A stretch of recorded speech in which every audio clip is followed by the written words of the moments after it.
On this episode of Locked On Angels, a new prospect emerges in the Halos top 30. We're going to introduce you to him. The Angels have shown some restraint. John's talked about that the last couple of shows. And we're going to talk about a specific decision that they made. And we're going to recap that long game against the White Sox where the Angels eventually won. It's time to get locked on with Mike and John. And this is Locked On Angels.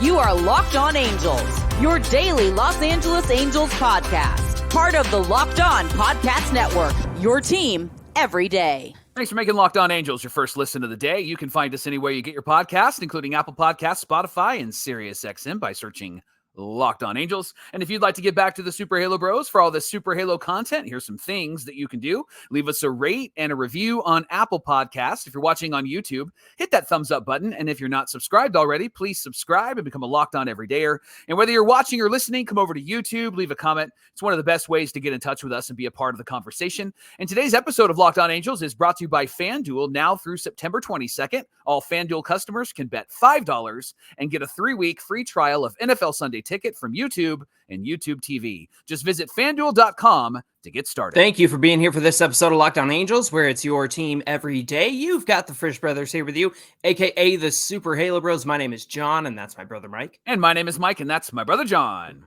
Getting down to the wire here on our third season covering the Angels for Locked On Angels. We're talking Angels baseball Monday through Friday, every single weekday. Of course, we'll be here through the off season as well. So don't worry, the Super Halo Bros will always be there for you. On today's show, are the Halos actually showing some restraint, Michael, when it comes to their young players, or is it out of obligation or actual wisdom? We're going to drill down into that conversation.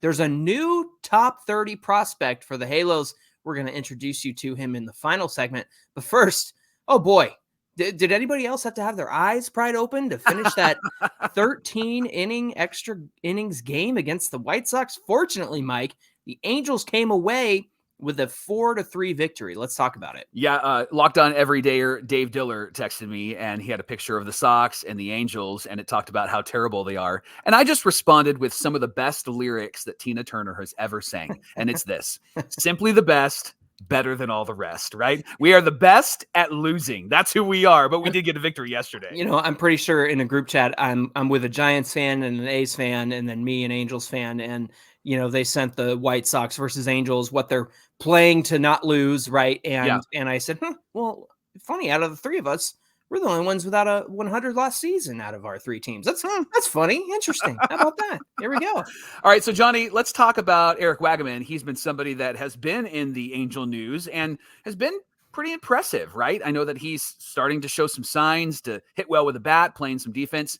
Top two, we did see some inexperience from Wagaman at third base in the second inning. So in that inning, there were runners at first and second. The ball was hit to Wagaman.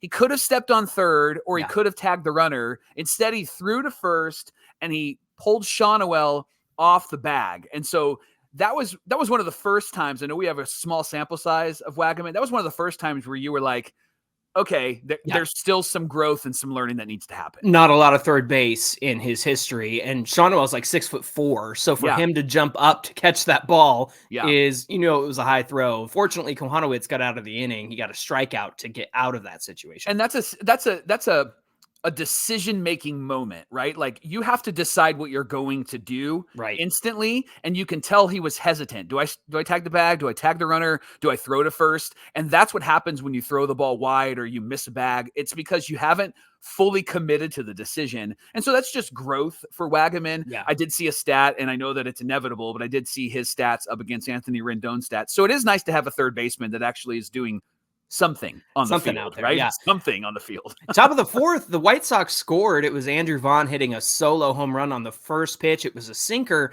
Mike, honestly, not a bad pitch. No, not whatsoever. It was a little bit up, but it was up and in on the hands, and Vaughn just turned on it.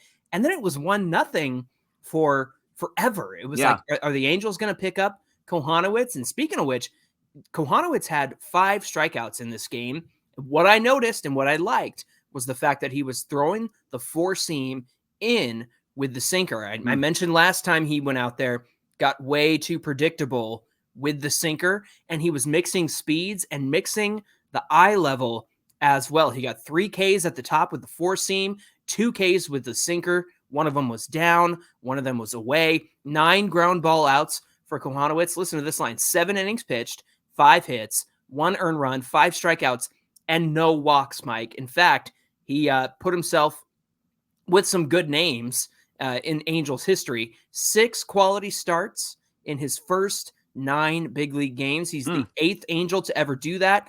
The 3rd in the last 25 years. And the other 2, you probably already know who they are, but it's John Lackey and Jared Weaver. Yeah. 6 quality starts in his first 9 big league games. Great to see from Kochanowicz. Bottom of the 6th, a 2-out hit from Jack Lopez is the first hit since Gustavo Campero's in the 3rd. By the way, I'm really liking Campero. Apparently player of the team for the Trash Pandas this season. Shawnuel hits a base hit that puts Lopez at 3rd.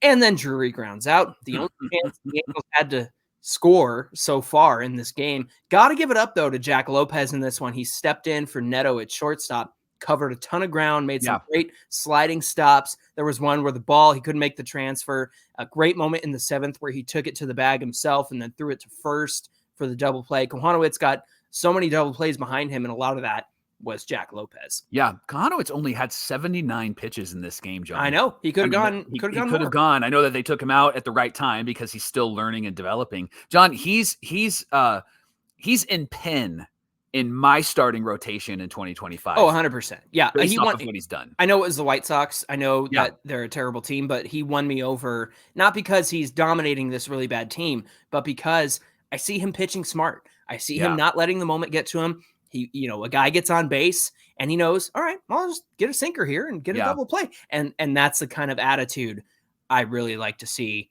from him. Getting towards the end of the game here, Mike, Neto pinch hits for Stefanik, takes a walk, and then steals his 30th bag. So now on the season, he's a 20-plus home run guy, a 30 steals guy, 30-plus doubles guy. Only Devon White and Mike Trout have ever done that in Angel history. The thought I had in my head when you said he stole his 30th bag, I was like, who does he think he is? Devon White? And he actually is Devon White. Like he has lined himself up with 2 really good Angel outfielders. He's the first infielder to do this for the Halos. Spectacular numbers, John, from Zach Neto. Yeah, and then Bobby Bonds also had a 20 home runs, 30 steals, but not the 30 doubles. Yeah. Campero, unfortunately, flew out, moved Neto to 3rd. Taylor Ward tied it with a base hit. It was a 1-1 game, and then it just kept going and going and going. We saw Ryan Zefferjon come in the 9th. I thought, hey, development. I like that. Give him a chance in a big moment.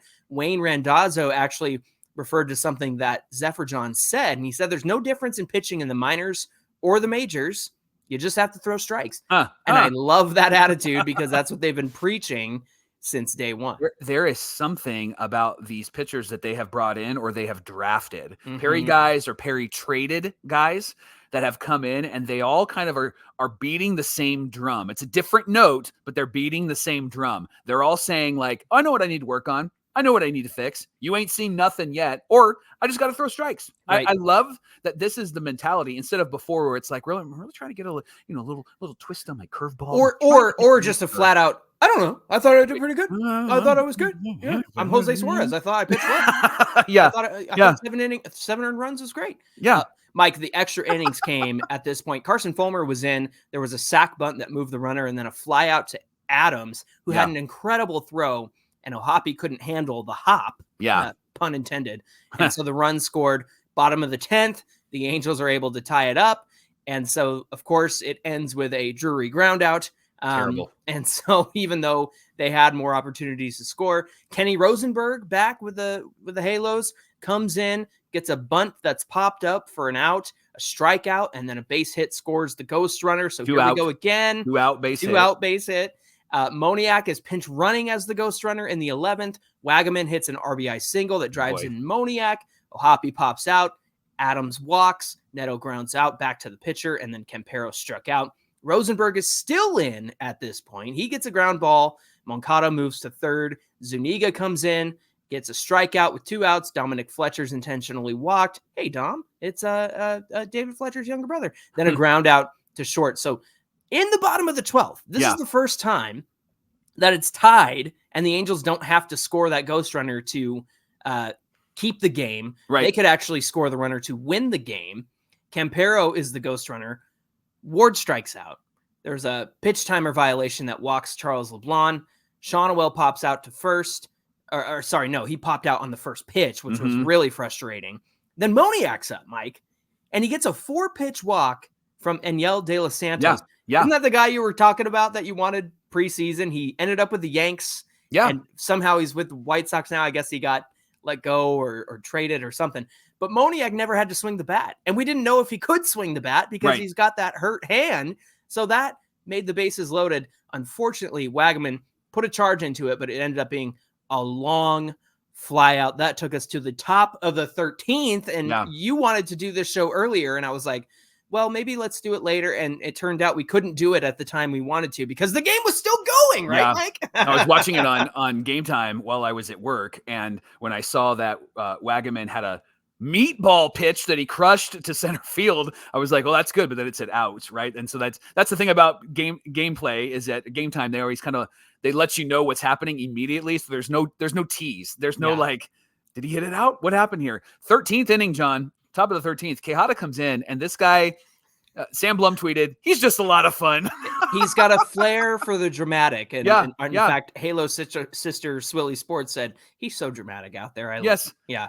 Homie got a strikeout, then a walk, then a strikeout, then a walk, then a strikeout looking. Yeah. And isn't that typical Jose Quijada, right? Yeah. And then bottom 13, Ohapi advances Wagaman, who was the ghost runner. He moves to third base. And then how about Jordan Adams, John? Jordan Adams comes up, hits a ground ball in between short and third, and it's a single to win the game. And everybody exhaled and said, okay, we took 2 out of 3 from the worst team in baseball. Yeah, that about sums it up, Mike. And I know we ran through the end of the game as quickly as possible because the longer we dwell on this, the longer we're all going to be here. And so, just like that game went on and on and on. Just dip one chip and end it. Yeah, exactly. But gotta say, loved what I saw from Kochanowicz, the attitude, the ability to get the outs when he needed them. Love seeing Zach Neto, put his name in the record books and get the season that he's been striving for, Mike. Still really hope there's time for him to be the infielder who has the most Angels home runs. That would be super great to see in terms of shortstop, right? Yeah. And so that is something that's still on the table for him. And then Wagaman, just a pro at the plate. He was not having a great game, and then he was able to, come through in the end. And then, Jordan Adams also not having a great game at the plate, but played some great defense and certainly was the one to earn that walk-off. So, yes, sigh of relief. We took 2 out of 3 from the White Sox. We're not the most embarrassing team in baseball.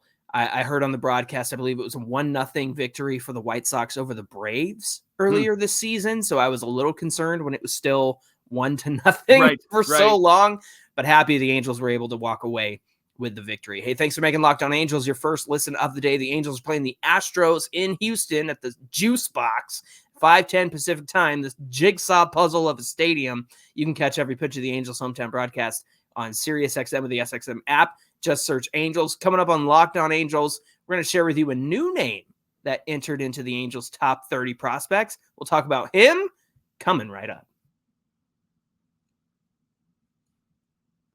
Locked On Angels is brought to you by Arena Club. Card collectors, the idea of spending $2,000 or more on really expensive, great rookie cards just isn't in the cards. But thanks to slab picks from arenaclub.com, now it's possible to score some great cards for a fraction of the retail price. Arena Club provides real value, a complete view of all possible cards, and clear rates for each one. Arena Club slab picks are revolutionizing the repack game with transparency. After your pulls are revealed, they'll immediately be placed in your showroom for safekeeping, selling, trading, or auction. And the Arena Club grading process is accurate, it's fast, it's transparent, with a full grade rationale provided and explanation of how your card was scored. So whether you're buying, selling, trading, or displaying, that's what I like to do with my cards. Arena Club is the card collecting platform that you have to check out. Right now, you can get 10% off your first slab pick or card purchase by going to arenaclub.com/LockedOnMLB using our promo code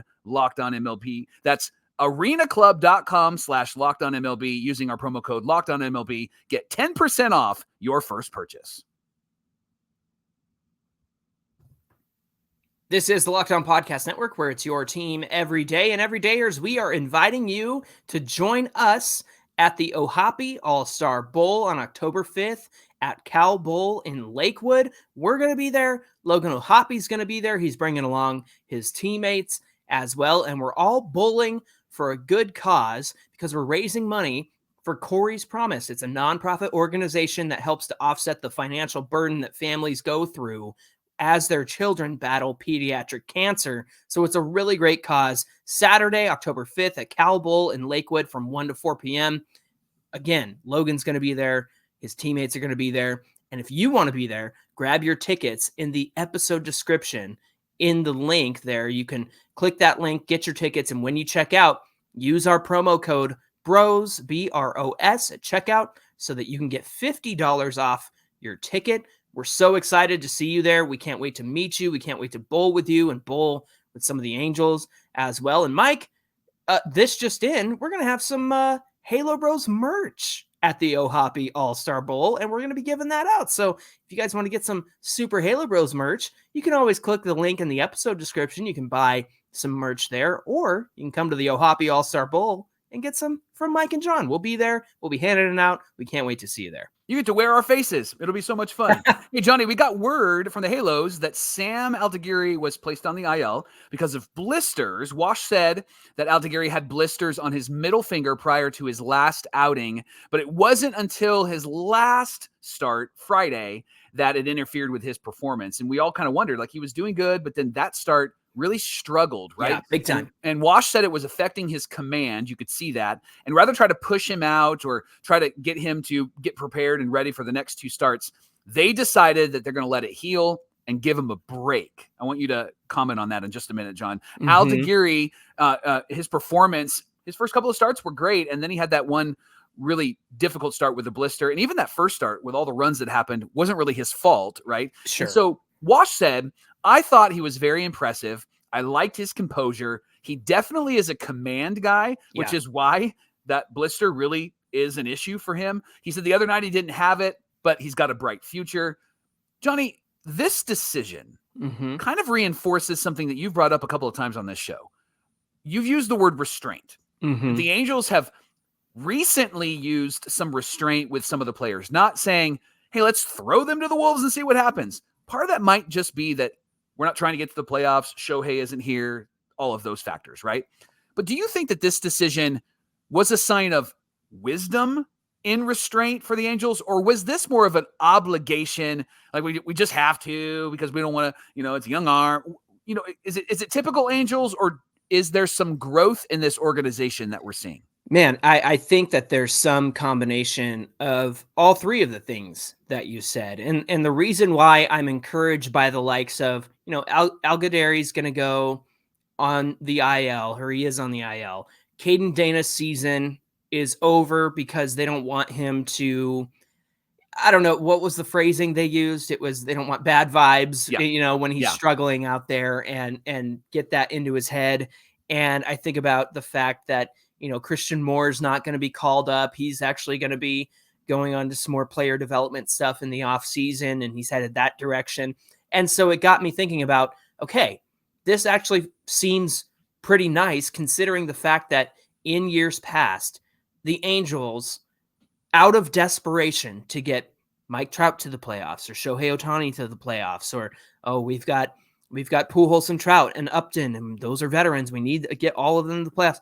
I feel like this is the first time in a very long time that they've shown restraint in saying, no, you know what? Probably a good idea just to shut that season down. Now, the question you brought up is this out of the fact that there's nothing to play for, or is this a wise decision?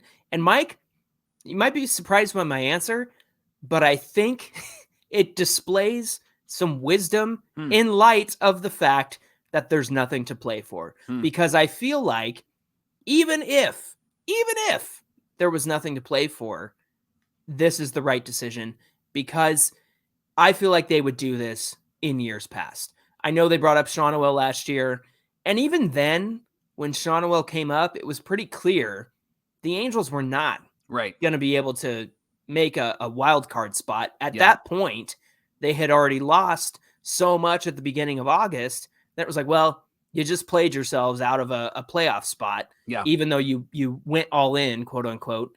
And to me, I look at this and I see these decisions being made, and I'm like, breathing a sigh of relief, because I don't think it would surprise anybody for the Angels to be like, well, let's call this guy up, or let's keep rolling Caden Dana out there, or let's have Aldegheri, fight through the blisters and whatnot.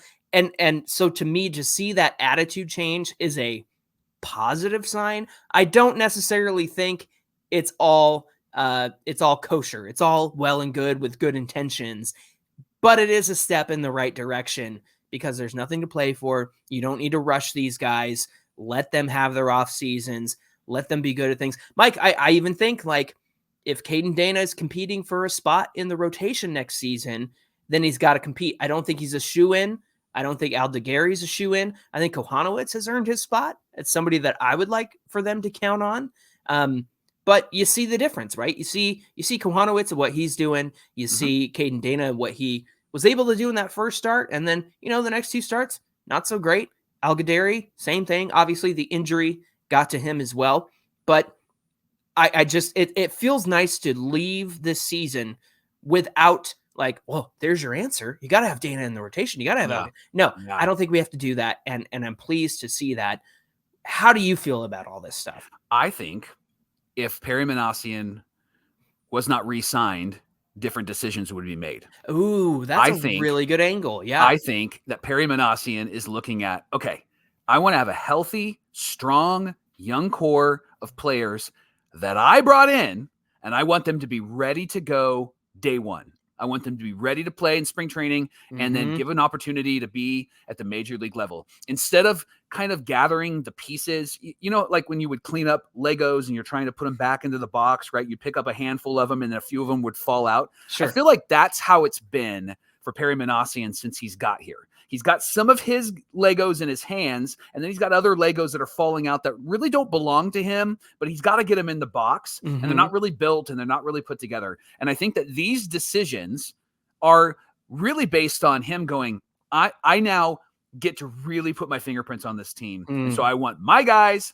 healthy, ready to go, ready to pitch, ready to play, and I'm not wasting them. I'm not wasting an option year in 2024 because this is a wasted year. We're going to hit the reset button and we're going to roll it out next year. Doesn't mean they're going to be a winning team, but we're going to do things right starting day one in the offseason. That's why I think these decisions are being made. Yeah, that's a very excellent point, because there was incentive to be good and pad the record and make that look better than it actually was or is. And a lot of that had to do with the fact that they were bringing up these guys really quickly. And I just think that for a change, this restraint that they've shown, whether it's with good intentions or not, at least it's there. At least it's happening. And like you said, let these guys come in fresh. We saw enough Dana.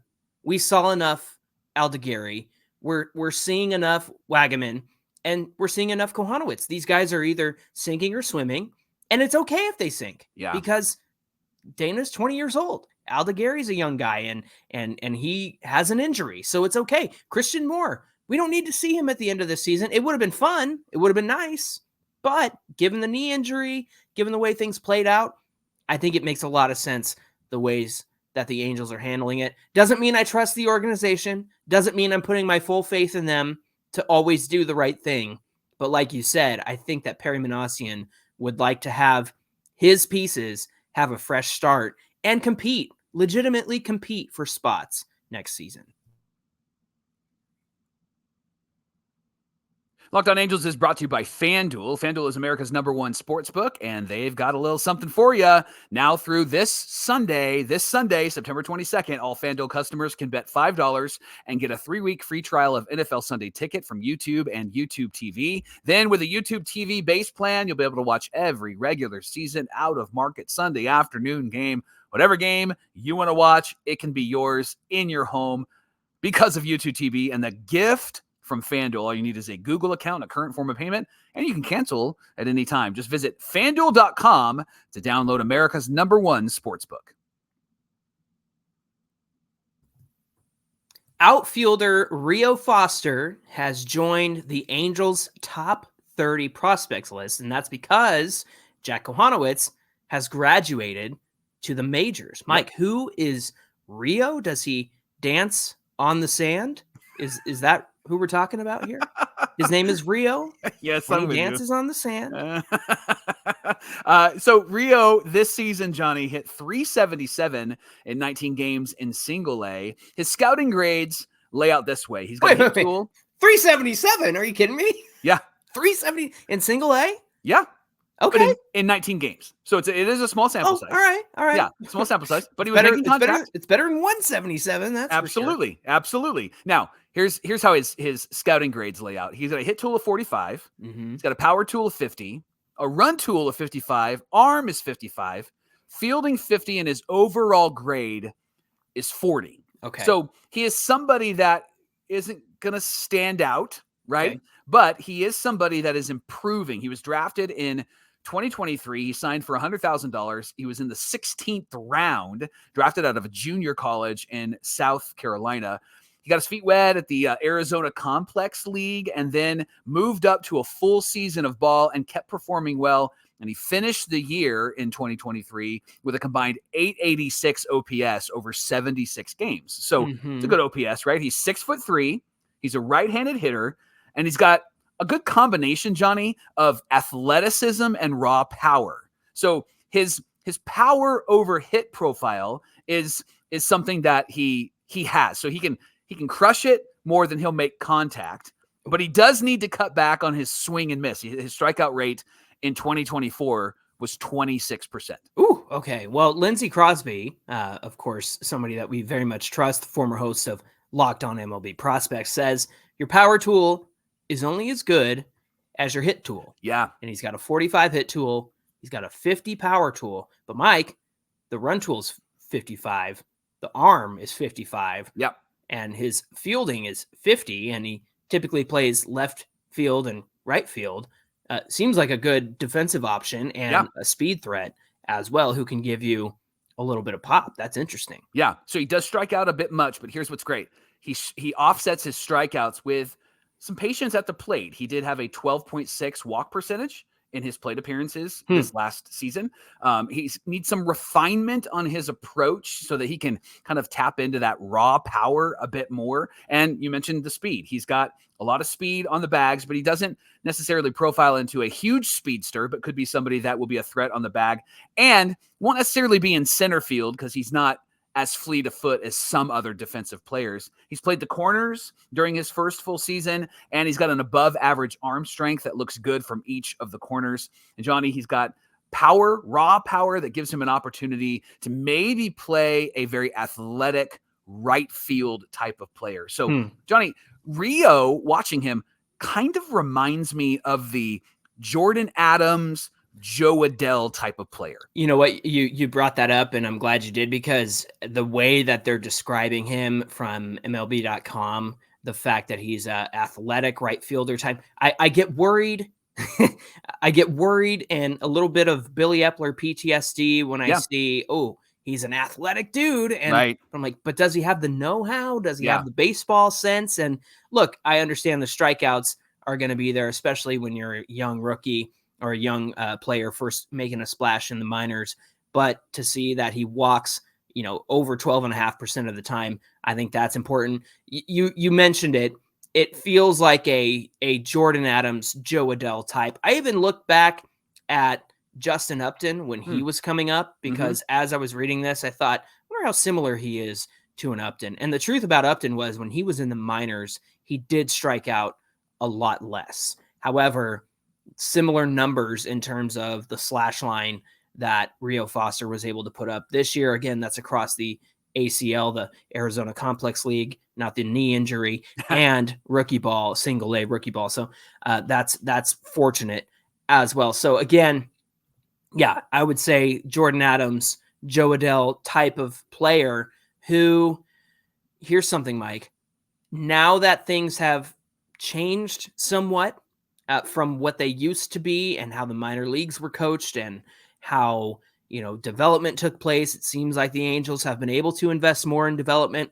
It kind of makes you wonder if this comp sticks, this Jo Adell, Jordan Adams kind of comp, does he come out a different creature out of the minor leagues based on the difference between what it's like now versus what it was like when Jordan Adams and Jo Adell were first coming into development? What do you say? Yeah, I think the answer is yes, because you have Jo Adell, Mickey Moniak, Mike Trout, Taylor Ward in the major leagues, right? And then it gives Rio an opportunity to do what you want your minor league guys to do, develop. And what I really think the Angels need to focus on in this next season is they need to develop some of these players that are outfielders, infielders, because there's nobody that stands out as, oh, that's a really good prospect, right? You just reminded me of our last segment about restraint.